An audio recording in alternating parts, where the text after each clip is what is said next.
BookTube, we are back. Let's interview Rachel Gillig. Before we get into the interview, I'm not really a romantic reader, but I picked up One Dark Window, Two Twists of Crowns, a Shepherd King duology a few years back, and I was thoroughly enthralled by that story.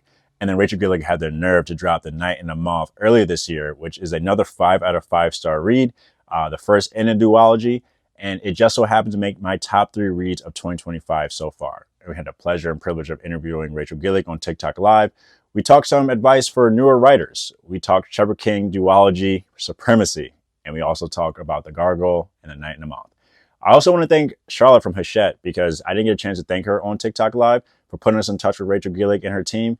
And Rachel Gillig, Bartholomew, I want to thank you for taking the time, out of your busy day to join us on TikTok Live. But not only that, but also writing some amazing books, as well as being such a great member of this book community. I hope you all enjoy this interview, Bartholomew. It's a genuine, authentic interview.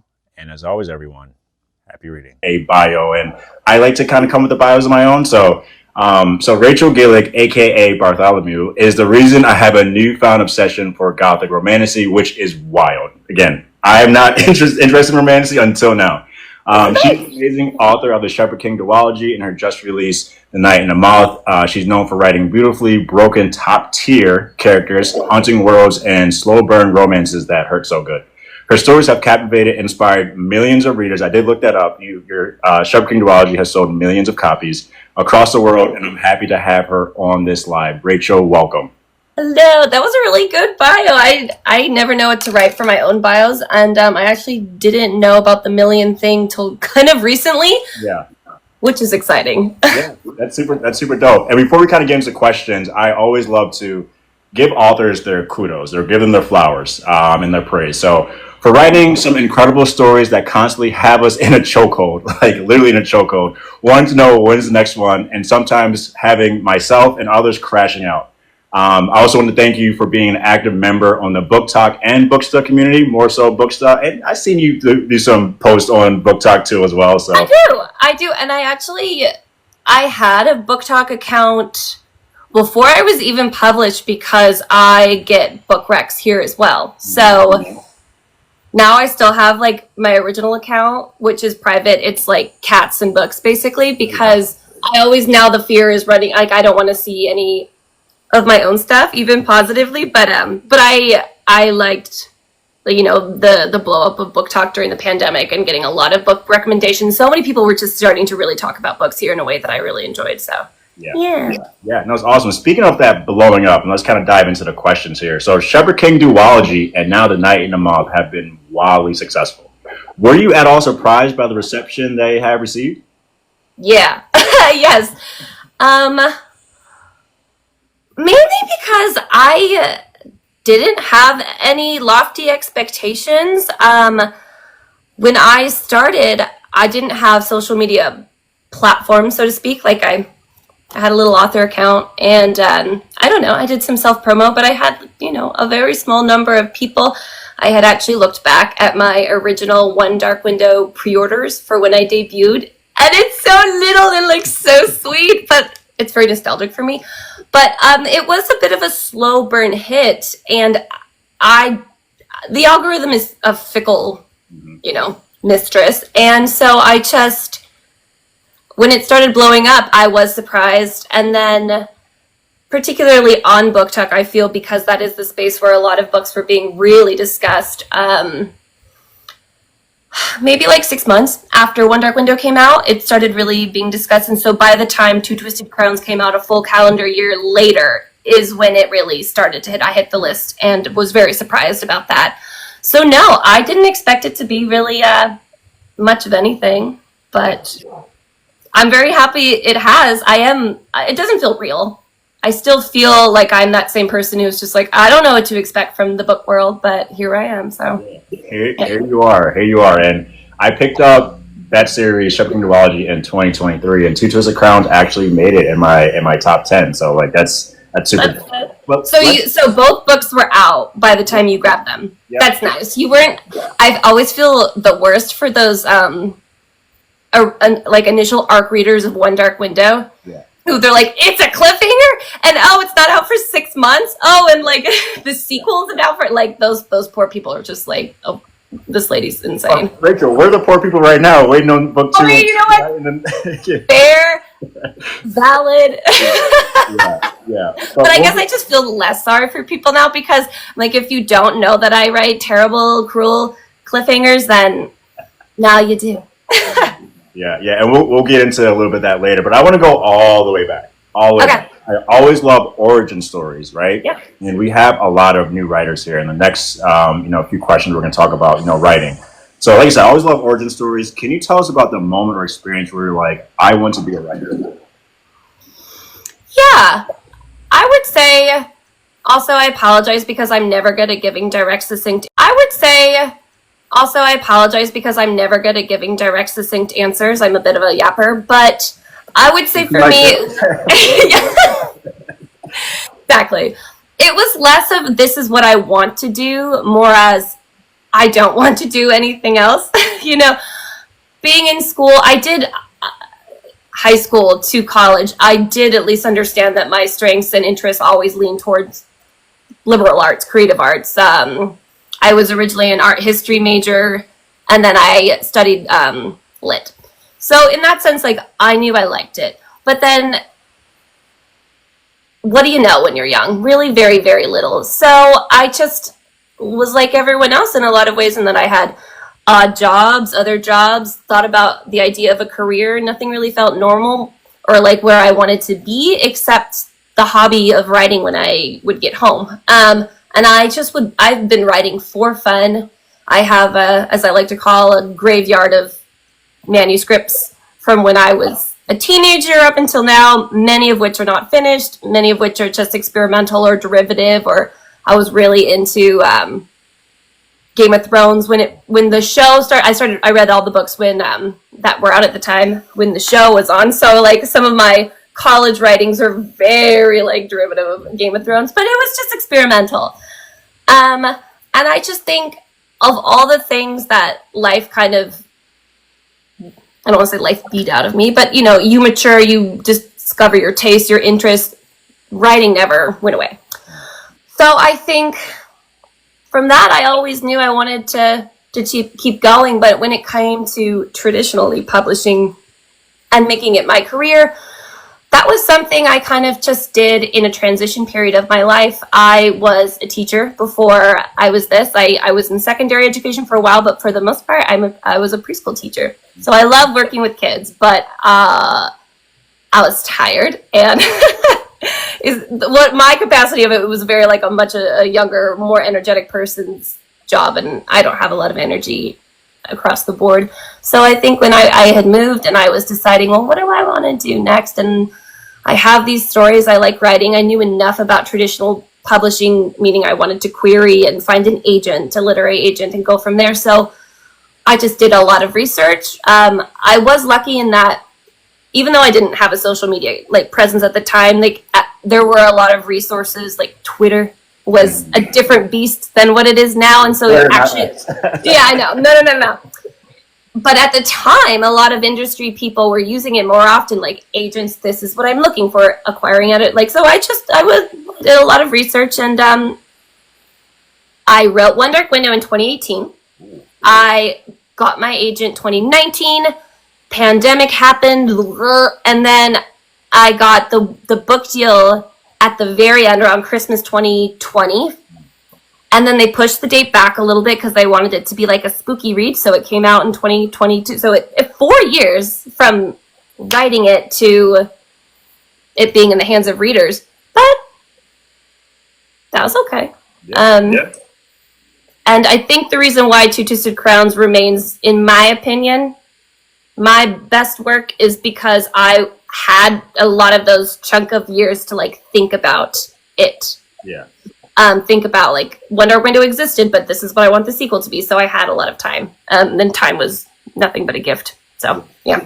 And again, I think we all or some like people looked at my video. I love Night and the Moth, but Two Twisted Crowns for me is still. I don't know. It's like it's a little disgusting. disgusting to have feeling like, okay, your best work is already behind you, but that's not the case. Like, I'm always aiming to like try different things. I don't need to one up myself, but I'm like, damn. Yeah. I don't know.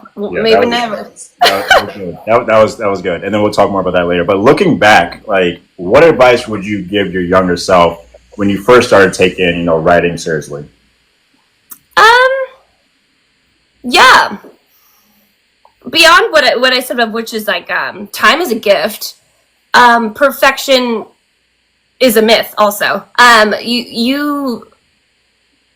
it was different for me because I wasn't on social media and it was not part of like a book community. I didn't really worry about failing publicly, because so much, and I say failing as nothing but a good thing in this instance, because to err is part of the process. To write derivatively or poorly or just have no idea of pacing, characterization, anything, I don't know, it's part of the process. And I think at the time I did have a slight concern, which is like, it seems so silly and arbitrary now, which is like, I want to be published before I'm 30. It matters to me that it happens now because everything in publishing does take forever, so it's taking more and more time off of my dreams, essentially. But I wouldn't have gotten where I am now if I hadn't taken the time. Like, the age, it doesn't matter. I wasn't 30 when I published, it was several years later.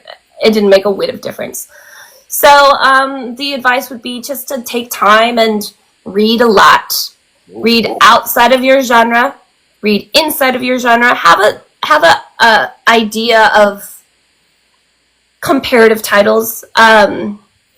When people ask you if you eventually want to publish, even I don't know a lot about independent publishing, but I imagine there are similar elements, which is that they just want to know what books exist currently, that yours would sit well together. If they were having a house party, they would want to be at the party together. So know who'd you be at the party with. But also, don't worry so much about being just like anybody. You can just be whatever you want to be. The world is your oyster. Yeah, I love that.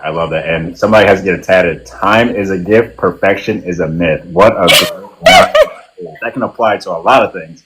So true. I also am just someone who, even if I wanted to be the version of efficiency, which is to move fast, put out a book very often, I couldn't do it. Like, I physically and mentally am easily exhausted. So, I don't know. Efficiency also is kind of a myth too. Yeah. Now we have to talk about the rise of AI, and it comes to publishing and writing. And what would you say to aspiring writers who might feel discouraged by the rise of AI written stories? What a great tangent from efficiency not being what it's cracked up to be. Yeah. Okay, anyone who knows of me, maybe has seen me on TikTok, has probably heard that I'm very outspoken about AI in general. There's just a little bit of background beyond the fact that AI is theft and ethically wrong and, destroying finite environmental resources. I come from a background of artists. Both my grandmothers one was a very impressive painter. She did China painting, she did landscapes, and my other was a very accomplished pianist. And while neither of those are the written word,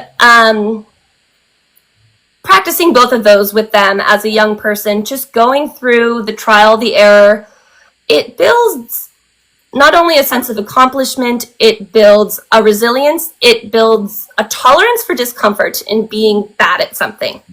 And I don't say that as derogatory. Being bad at things is often good for you.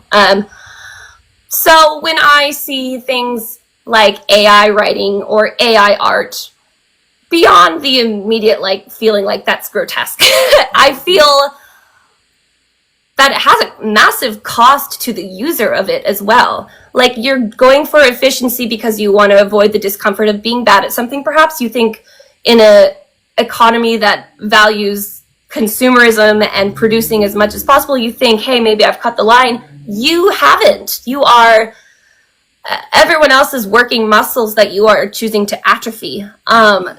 There are studies that people who use AI, they're reducing their ability to have critical thinking skills. They're reducing the ability to actually do independent research that is essential for anything, not just writing, anything. And so, while to those writers out there, I understand why it feels bad. I am discouraged often by it. I'm discouraged that not only just like individuals are using it, but that it's normalized across the board, outside of it, publishing, inside of publishing. It is a scary time. And so, in general, it's a scary time. But I don't know. I feel that while creatives in particular, we feel like Sisyphus ever pushing the boulder, that doesn't necessarily mean like the burden isn't worth it. Like, art has always been a struggle. Art isn't something that is going to automatically be like, oh, because technology is advancing, now art has to suddenly be efficient. Efficiency is often failure. So I would say keep going. Do not be afraid of being bad at things. Do not be afraid of the discomfort of not being able to produce what you immediately imagine right away, because you can't. It takes time. I can't now. I'm like in a spot where perhaps people see me and think I'm at a pinnacle of a certain industry, but I'm learning and failing publicly now more than I ever was, but also privately. Like, it's just, that's part of what makes it so special. And any opportunity to plug the movie Sinners, if you've seen it, it goes beyond. It's not an AI conversation. It's very, very beautifully well done. But it's a lot about like vampiric practices on culture, on art, on music. Anytime someone is going to create something that comes from who they are, someone else will try to capitalize on it, to try to leech upon it. So yeah, no, that was perfect. And what I would say is to any authors out there who are thinking about writing AI books, do not send them over to me. I'm not going to. I'm not. Don't do it. Also, you were really nice about it. I'm not going to be nice about it. Don't do it. No, me. Don't do it. It's an ostracization from the artist community too, and for better or for worse, like readers, booksellers, authors, we are part of an ecosystem that depend on one another. So to do something like that in bad faith, that involves theft, that involves let's try to not. Yeah, I'm with you on that. I love the art. I love and this is why we have conversations like this. Like, I don't want to be talking to an AI bot. I want to be talking to somebody who's actually put in the work, the time to talk about the stories, the characters, and things like that. So absolutely, and also just like the AI, it's just boring. TikTok has lowered my attention span, but at least it hasn't like lowered my desire to still have real conversations and see like real people do real things. So AI is just boring and stupid. Yeah, no, listen, I definitely wanted to get that question in because I think we are on the same page there. But thank you for giving me the chance to get on my soapbox that I will never probably get off of on this topic. But no, for sure. So moving gears, the romantasy genre is a new genre for me. Now, I picked it up in 2023. I've read one other romantasy besides your romantasy, and let me just say, you are slowly but surely hooking me on with the way that you write it. And again, definitely correct me if I'm wrong. So I'm talking to you live, so I'm going to be selfish and ask this question. I feel like your romantasy is probably 70, 80% fantasy, 20, 30% romance. Am I correct in kind of guessing that? Oh, I was going to ask you how you define romantasy, because everyone's it's a nuanced thing. The funny thing, romantasy was not a word when I wrote One Dark Window. Ooh. It wasn't, but the concept has always been there, right? There's always been fantasy with romance elements with a certain percentage or other. When I was growing up reading, a lot of that was actually in the young adult space, which was a certain amount of romance, especially in fantasy. There was like romance, action, adventure. So that's where I came from. Obviously, young adult, like anything, like maybe even romantasy, certain bubbles in publishing start to oversaturate. It moves elsewhere, and then the big push into adult fantasy was happening. So that's how I got acquired. But it was not a word yet, but it quickly became one, obviously. Yeah. And I don't know. Because some people will say it isn't romantasy. It is romantic fantasy, which is to what you are saying, which is, a certain percentage, less romance. Yeah. Take the romance out, and the story still exists. Right. And you're not confused. Right. And I do think that's how I write. I do think I wouldn't ever want to take it out. But if I did, or if I made them a completely platonic or a different relationship, it would still work. It may be shorter, but everything would make sense. That is how I see mine. However, I am not in charge of marketing. And so when it's like the next Gothic romantasy, I'm like, okay, let's go. I just don't know, because everyone just finds it separately. Yeah. But you can feel superior, and that I would agree with you, which is that it's not 50-50, I don't think. I don't think so either. Maybe that's what draws me to it, but yeah, no, so that's kind of your definition. I mean, again, I don't read much romantasy, but like a lot of the romantasy that get thrown at me, it's like probably like 70% romance. Like the romance is the entire story, and me being a fantasy reader, and again, I have nothing against that. Please, nobody. I have but it's a romance. Different structure. Yeah. It's a different pacing. The world building may not be there, and for someone who's looking into like big world, big stuff, it will be a different experience. So I understand that. Yeah. And then speaking of that, so Shepherd King Duology and The Knight and the Moth, they're both romances. Yeah. I want to talk about like the fact that they're Gothic dark fantasy, which again, me personally, I didn't think I would be a fan of, right? Like, but you, especially with the Shepherd King Duology, and kind of the setting that they were in, like, again, was it a conscious decision to write this kind of like story? Yes, in that like it's what I enjoy. No, I wasn't trying to like fill what I thought was a gap necessarily in the genre. It lends to what I enjoy, which is spooky. I got like atmospheric horror. I am someone who is easily frightened, so I wouldn't say I will quite, I wouldn't call it horror, anything. I would just call it moody. I grew up when I was reading the classics. I read a lot of like Jane Eyre, Wuthering Heights, like the Brontes, like the classic Gothic literature. One of the tenets is that the atmosphere itself is a character. The atmosphere feels haunting. You never quite feel comfortable. You're a little nervous, a little frightened, but not to the sense of like jump scare. Someone's going to just get, So, yeah. So I just like that. I like eerie things. I was a weird little kid and I'm a weird adult. And, so I did it intentionally because I like it, but I am surprised that, like a lot of things, I just don't know what public reception will ever be when I'm in the creation process. I'm not like, I wonder if a lot of people like Gothic fantasy. No idea. But I am pleasantly surprised by how many people have had that similar experience where they didn't know if they would like it, and they seem to.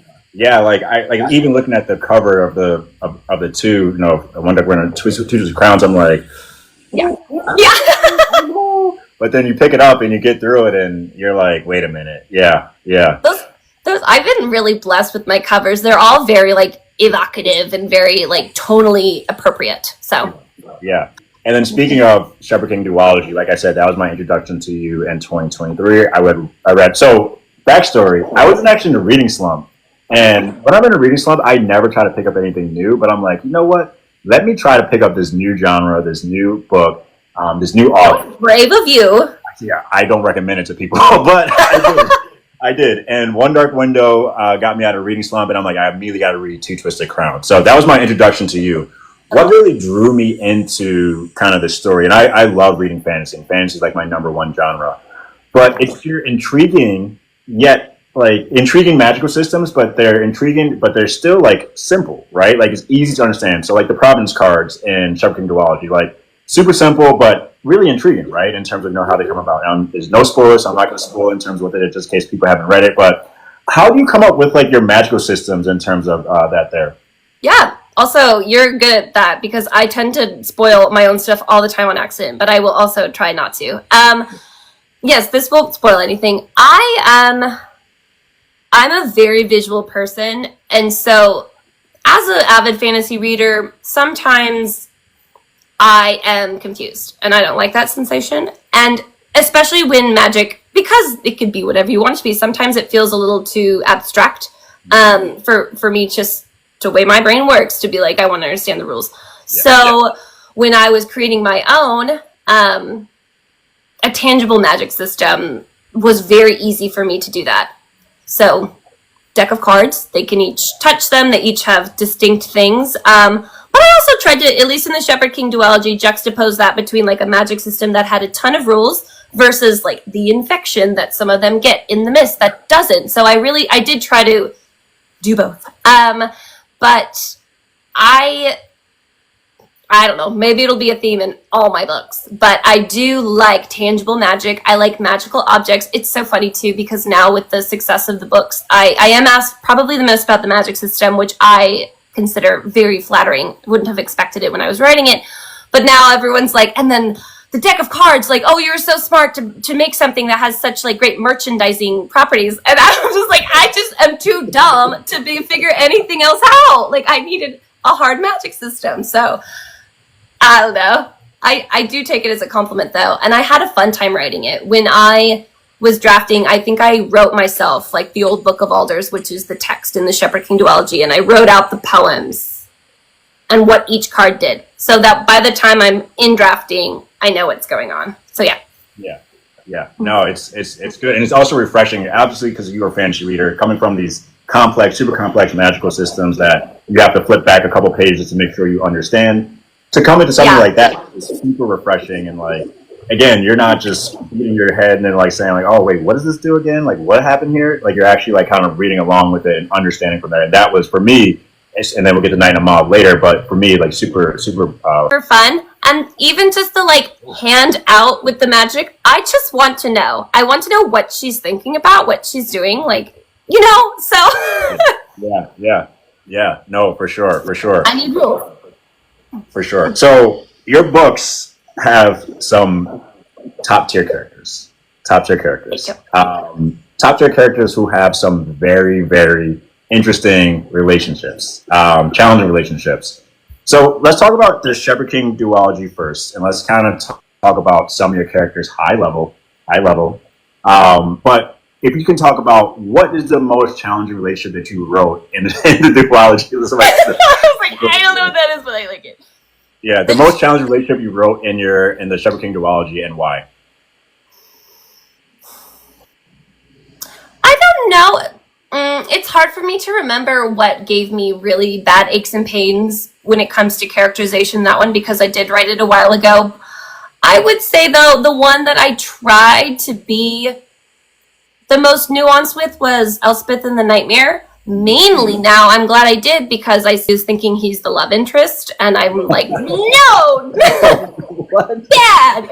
Yeah. But I did want it to be not a healthy relationship, but not necessarily, like, I do think that he... Look at that. Yeah, he's going to be going around. I wanted there to be nuance to it. You know, he does genuinely care for her. He wants what's best for her, but he is someone who's deeply disconnected from his humanity. One Dark Window for the Nightmare is him demonstrating how he's a monstrous entity. I try in Two Twisted Crowns to come back like, actually, he was once a man. You know, I needed to do both with him. And he is rather, you know, toxic, I think. But trying to get him down well so that, not to spoil, but so that like their arc from beginning to end had as much impact as it could. Yeah, no, super dope. And I did a poll yesterday, and I had Elspeth and Raven, and obviously Sybil and Rory, but everybody loves Elm and Ione. Like, it would have been a landslide. It would have. The problem is I don't have favorites. I don't go in thinking that one is gonna work better than the. I just don't know, but it's quite obvious that they deserve to win. yeah, for sure. So, duology, huh? Like, I could have stayed in that world for 30 more books. Is like duology a thing? Like, why just a duology? I know, that's such a good question, and I get it a lot. And again, I take it as a very high compliment that people are like, I'm so mad at you, there's only 2. I'm like, thank you so much. I'm a duology guy in that it's been a long time since I have read a very extended series, and that's usually a first indicator to me that I'm not prepared I'm so impressed by authors who can do that. I'm also, because I'm a visual person, I tend to see my stories kind of cinematically, and they tend to be one large story with a excruciating intermission. That's how I like to describe it. So thus far, that has lent very well to duologies. And I also am of the belief that if one feels bittersweet about an ending, I have done my job. I would rather that than feel that I have become repetitive, become too, I don't know, the same things happening over and over. So yeah, maybe it's an attention span issue on my end, maybe it's user error, but I also just tend to lean towards those. I like them, yeah. Yeah. Now, maybe if you can say this, is The Night and the Moth going to be a duology? It is. Okay, nice.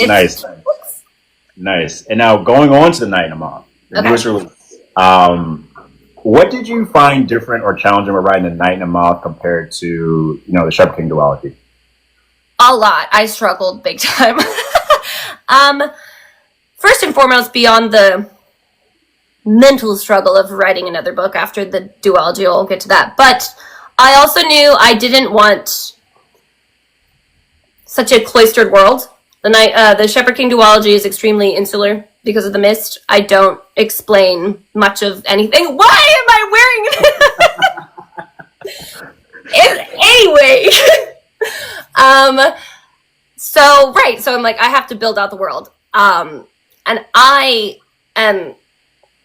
do my best to make worlds feel lived in. I want them to be textured. I want the reader to feel like, oh, this didn't just get like McMansioned up for my imagination right now. Like, I wanted to feel like the world has been there for a long time.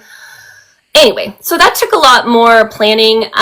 There is a little map at the beginning of The Night and the Moth, and that is a much better version of the one that I drew for myself that I then sent to them because I needed to orient myself. So building out a world, and with the different hamlets, they all have different cultures, like that was more challenging.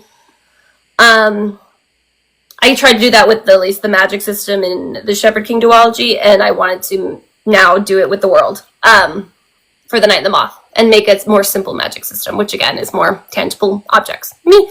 But so yes, the world building in and of itself took time. It took drafts to get comfortable with. And then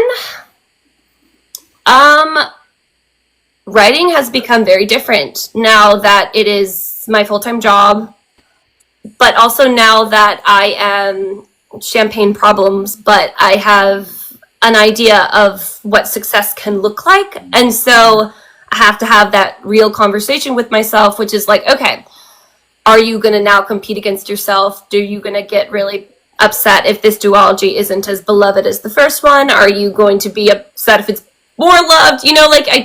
I become comparative with myself. It's not a good mental game. So I had to get over that. The summer, I wrote it what year is it? I wrote it 2 years ago. Okay. So 2023. Yeah. I went through edits, obviously. But that's when I start drafting. I also got really sick that summer. And I was just like, your brain doesn't work. You can't do anything. You're going to let everyone die. It was awful. I had a bad time drafting this book. I am honestly the most proud of it because of where it started. Well, the drafting began in a very unpleasant place, but I don't know. I think the book turned out okay. So I think it did too. And again, I don't want to go too far into spoilers, Bartholomew, but you have, again, another book that has top tier characters, the gargoyle in particular. So I'm going to be selfish and ask a couple questions about this gargoyle. Yes. First off, where did the gargoyle come from? I love the gargoyle. I mean, it's quite obvious. I don't care about anything but the gargoyle. Well, I just got finished telling you how difficult it was to draft this book, and it was. However, I will say I wrote the first page, which is just the gargoyle like rambling through the cathedral. I wrote that on a whim. I never have an easy time sitting down at the blank page starting it. I always have to rewrite. That one came and I didn't touch it. I was like, oh, that's kind of funny, that's kind of stupid, that's kind of wonderful, and then I went from there. I do really like characters that are absurdist.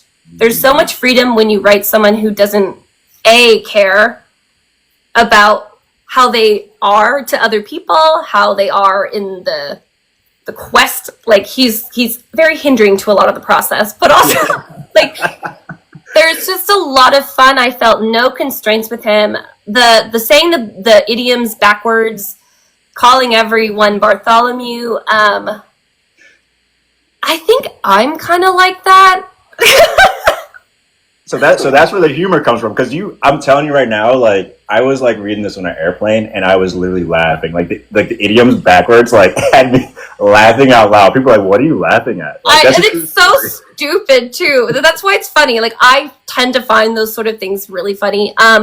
I'm a huge Over the Garden Wall fan, and Greg, the one with the tea kettle on his head, he's just saying the ridiculous things, but like the childlike wisdom, the absurdity, it all works very well, and I like characters like that. So no, I'm with you. Like if I could get somebody said we need to have a shirt of the gargoyle holding the nightmare holding the gargoyle, but every talk day to my son that way.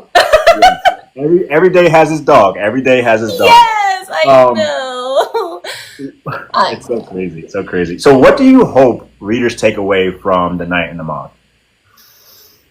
Beyond the like general, I am someone who very much believes in like the death of the artist, which is not to like separate. You don't have to separate art from the artist, but sort of like I never want to be like, what moral lessons are you getting? Like I don't ever want to feel like I'm telling people how to read something or reading it over their shoulder.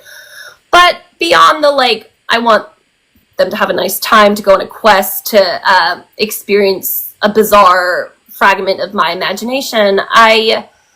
This is a story about metamorphosis. It's a story about leaving like a religious system and kind of literally and figuratively pulling the veil from their eyes. So I think, because I believe in death of the author, I don't try to like infuse any moralistic tales in my stuff, but I think this is a book about questions, a book about like questioning your worldview that I think is always prevalent, to never go into something thinking everything is black and white. So yeah, I ask questions, have a good time, have a bad time, just have a time, really. Yeah, have a time. And we'll have time in a little bit for some more questions, but I want to end with, we're not ending yet, but I want to ask this question. So now I can talk to you live. I finished The Night and the Moth at like 8:55 p.m. One night, and I normally do not do reviews at nighttime. Like I refuse. After 5 p.m., like I just try to like read, try to like unwind. That's nice. I finished it. I'm like, there's no way. Like you ended. Again, no spoilers, everyone. Please, no spoilers. You ended on such a cliffhanger. I did. I almost wanted to like write you like, why'd you do that? Like, what are you doing? Like now we have to like wait. So my question to you, if you can answer, first off, what can we look forward to in the sequel, which is the ending of the duologies, because you said it's duology. And let's start with that question. What can you look forward to? Okay, so when I was on tour, I had finished draft 1. I had just gotten edits. I have just turned in developmental edits round 1, literally this week at like 3 a.m. So it's amazing that I am somewhat like intelligible. On tour, I was asked this question as well, and I shared it, so I feel comfortable sharing that. The question had been, what is one word you would use to describe the sequel? And I said, tournament. So there's a tournament, and there's also a bit of we'll see if it stays. I'm just saying everything right now. This isn't a spoiler, but there is a kind of the tagline of The Night and the Moth is to tell a story is in some part to tell a lie. I would say there's a sequel, or for the sequel, some version of it would be sort of like the past is a bit of a portent, because the whole point of The Night and the Moth is like the signs aren't quite real, like you're not seeing, but now it's kind of a dark mirror of the first one. There's going to be a lot of intentional similarities, but a little bit of I don't know. Yeah, no, You can only share what you can share. You can only share what I you can know. share. I kind Yeah. of want to get that tease out, and then I see someone says A Knight's Tale. I also mentioned that. I said if you like the movie A Knight's Tale, you'll probably like a lot of parts of this book. well, I'm gonna have to go watch the movie Nice Tales to kind of get up there. It's super fun. It's super anachronistic and ridiculous and a really fucking good time. I love it. So yeah. Nice.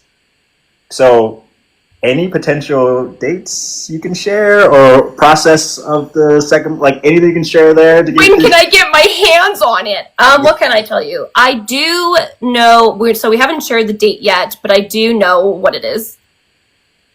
I do know the title has been finalized. The cover has not been finalized. So for those who don't know, the cover of The Night and the Moth is a photo shoot, actually. They had a model. I did not know that. Oh, wow. So cool. They had a model. They did 2 rounds. She's wearing a dress in one. She's wearing a suit of armor in the other. They pushed her in a tub. And, yeah. So I don't know what they're doing. It's going to be another photo shoot. I don't know what it is yet. So I haven't seen the cover. I know fairly probably going to stay that way, release date, and I know the title. And obviously I know what happens, but it still needs to go through some more edits. But that is still reassuring that we have, at least you know when it's coming out. Yes, it does have a date. Yeah, it publishing is so interesting, especially now with these days with hardcovers and editions, and we don't do a lot of that in the US, and sometimes like a project can be done, but production takes forever. It's awful. But also, it does exist. I don't want to make people feel like they'll be waiting forever because I haven't released. I've done my part-ish. Yeah. Okay. All right. I'm going to open up to some questions. We won't be able to answer every single question. We're answering appropriate questions, and she can only answer what you can answer. If you have a question, drop it in the chat right now. We're not answering 2026 or 2027. We're going to save that. But anybody have any questions? We'll go through it. It's a duology. She did say that. Okay, this is a good one. So, can you imagine your books being made into TV film? I could imagine, yeah.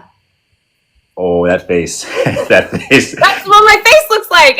Yeah, no, I could imagine. And wouldn't it be cool? But also, you never know. You just never know how things are going to work out. We are in a very fun time where I'm excited, and I'm sure readers feel this way, that a lot of projects are getting snagged right now, or at least they're getting optioned, meaning they could get produced, like the things have to get optioned, and then they see if other people, it's complicated, but also I think we're seeing a lot of fantasy stuff on the horizon. I want it. There's so many good, like Project Hail Mary, like there's so many, yes, So more. Yeah. Where did your inspiration as an author come from? As a reader. And also, I love film. Storytelling in general. I watched a lot of movies as a kid, and I read a lot of books. And I'm a imaginative, weird little creature. I like to stay inside and do those things. I wouldn't say I'm a particularly venture out forth Frodo Baggins, but also I do. I don't know. Yeah. In which order do the books come to you? Story, characters, or world building? And in which order? That's a good question. It's like a visual thing. So the first thing for The Night and the Moth was a cathedral upon a tor, or a tall hill. So it's usually a visual. From there, it is characters, just the immediate cast and crew. So for this one, it was the gargoyle, and then Sybil and Rory. And then it's a skeletal, beginning, middle, end. For this one, I knew it would be a quest. Okay, now where are they questing to? And then the world starts building out. And I don't start drafting until I have the names of places. Like I talked about that in that goofy little map. I have to orient myself, so I have the names of characters, the names of places, so that I'm not making things up as I go. Because if I put a filler name in there, I'll get used to it and it'll never go away. So I have to give myself some notes, but I'm more of a pantster than a plotter. Okay. I like that. Favorite fantasy books? That's so hard. I'm obsessed with T. King Fisher in general. Her work is really versatile and incredible. Older, I mean, like, talk about when I grew up of talking about favorites too. Like, I grew up on the classics of Tolkien and who didn't? But, currently, I I haven't had a whole lot of time to read lately because unfortunately I've been writing. But Alex Harrow has a new book coming out called The Everlasting, which is a longer version of her short story, The Six Deaths of the Saint. That is in short story is incredible. The novel's incredible. There's actually a lot of knightly books coming out this year that I'm really excited about. Yeah. Okay. Do you plan on, and a couple more questions, do you plan on staying in the Gothic space? No. But that's not because I'm like, oh, now I have to do something different. I like it, and it will probably come out in its own little ways no matter what I write. But I also want to, I don't know, challenge myself to write different things and to write, I want to write absurdist stuff. I want to write fluff. I might try to my hand at proper horror. We'll see. Like I said, I'm a coward. But yeah, anything that I feel like takes a risk, anything that I feel like is going to challenge me in some way, I'm interested in. So, Okay. Yeah. So you mentioned Project Hail Mary, and there's a character, for people who haven't read Project Hail Mary, I'm not going to spoil, but there's a character in Project Hail Mary who is great. I think we're on the same page. Who do you imagine as the voice of the gargoyle if you had an adaptation like that? We're on the same page, hopefully. No, we are, but that's such a good question. I don't know. It's so funny, too, because on tour people were asking, like, who would you cast if it was a production of anything? I would want it to be very silly, but then I was like, I don't know, like Danny DeVito as the gargoyle? But no. I don't know. That's such a good question. Who would you cast? Do you have any ideas? You don't, not to put you on the spot. No, that's a great question. I don't know. Like in my mind, it was like the gargoyle was like serious, but just like it was like really serious in terms of like was like this is how it's supposed to be. So like not like a silly voice, but like a really serious voice. But like that's what made me laugh because I'm like, yeah. Oh, it's very dry. It's very dry. He's not trying to be funny. Yeah. So I didn't picture like a goofy voice. I pictured like somebody like just having like, oh yeah, like no, this is how it is. Like every day has its dog, and like I read it in a normal voice, and I started dying laughing. That's so good. I mean, it could be because it's ridiculous what he says. It could be anything. But it would probably be more effectual if it was really serious. But as far as like the tenor, like of it all, I don't know. That's a good question. Yeah. All right. Two more questions if I can find. Okay. Do you have music or background sound going when you write, or do you like silence? That's a good one. Only silence, only darkness. No, I have, it's on my link tree. I probably have one on TikTok. But I have a Spotify playlist for my projects. I think the Shepherd King duology is one playlist at this point. And I mean, I think The Night and the Moth will be as well. They're kind of just like, this is the series playlist. So there's one for The Night and the Moth. I like to listen to, for The Night and the Moth, I listen to some artists. I really love Ethel Cain and Sleep Token. I definitely listen to them. But I also listen to film scores.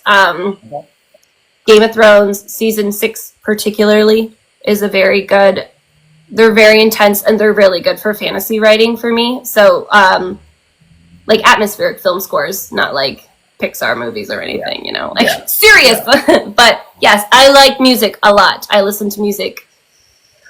I think it's only when I'm editing that maybe I don't listen, but when I'm drafting I do. Got it. And then the last question, since I asked these questions yesterday, Raven or Rory? I mean, it's like the Spider-Man meme where they're pointing at each other, like probably Raven. Sorry, Rory. I love Rory. I love him a lot. But I mean, like, he's got the way that Rory and Sybil work so well is that they both have like things to prove to one another when it comes to like my worldview, and Raven's just like he's just this like awkward guy.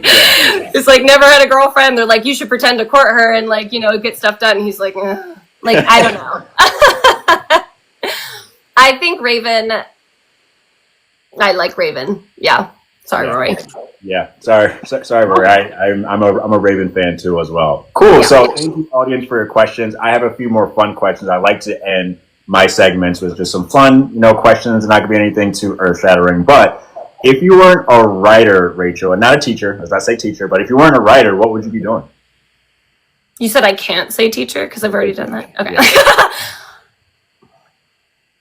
I would work at an animal clinic, maybe. Yeah. Okay. I like animals. Oh yeah, they're both outside the door right now. I have a little chunky poodle named Wally. If you can't tell by like the fucking poodle paraphernalia behind me. Yeah. I like poodles. And then the neighbor cat moved in, and she's a tyrant, and I'm obsessed with her. So I mean, I just love animals in general. So yeah. Are you a morning person or a night owl? Can I just sleep all the time? Can I be neither? I do better work in the morning. I don't like to be awake. Oh yeah. I feel you. I feel you on that. I feel you on that. This is a question that, again, I get a good reaction from. So hopefully, if you want to answer, you can. If not, you don't want to. Does pineapple go on pizza? What if I get canceled? Career ended. Yeah, fuck it. Yeah. Yeah, I get. Yeah. You are the only person who said yes. Just let people have pizza. It's a fucked up world. Just have some pizza, even if you put fruit on it. Oh my goodness. Oh my goodness. And then, what's something on your bucket list that you haven't done yet? As an author or just as a human? Let's do both. Let's do both. Oh, good. Okay. Good, because I have an answer for neither. Okay. As an author, I would like to. I really like. This is my first tour that I did, and I've traveled more in 2025 this current year than I have ever. I do kind of like traveling for work. I wouldn't suspect that because I am such an introvert, and I, like I said, don't like to be conscious. But I would like to travel more. I really like New York. I'd like to spend more time in New York. I'd like to go do a UK tour someday. That would be very fun. I have books out in a lot of countries, which feels really, really special. So I would like to go to South America. So yeah, I want to travel more across the board. And I think perhaps I will have those opportunities. We shall see. And then bucket list for just life. Oh man. I want to be really absurd. I want to be more, I mean, you know, people watching this live, they're like, you're there. But no, I mean, like, I want to be an eccentric old weirdo, like Frog and Toad. I want to be Toad. I think my life goal is to be Toad. So we're not there yet. We're getting there. Where can we find out more information about Rachel Gillig? Plug all your sites. I have social media. So I'm on TikTok. I have Linktree, and I'm on Instagram. I'm not really on anything else. I have a Linktree that has my website, and there is a Substack on there. I'm a terrible producer of content, but hopefully I can produce decent books once in a while.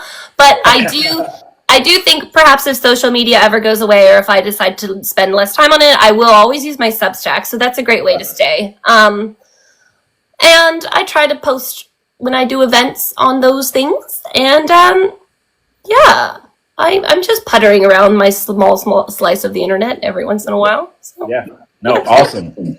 Everyone, let's thank Bartholomew. Let's thank Rachel Gillig for joining us on this TikTok live. It was so fun. Yeah, everyone, she plugged her sites, and if you haven't checked out Shepherd King Duology, definitely check out Shepherd King Duology. Wait, quick question: is there an order people should read it? So should they read Shepherd King Duology first, or The Night in the Moth? They have nothing to do with each other, but in terms of like from your aspect, do you think there's an order that they should read it in, or just?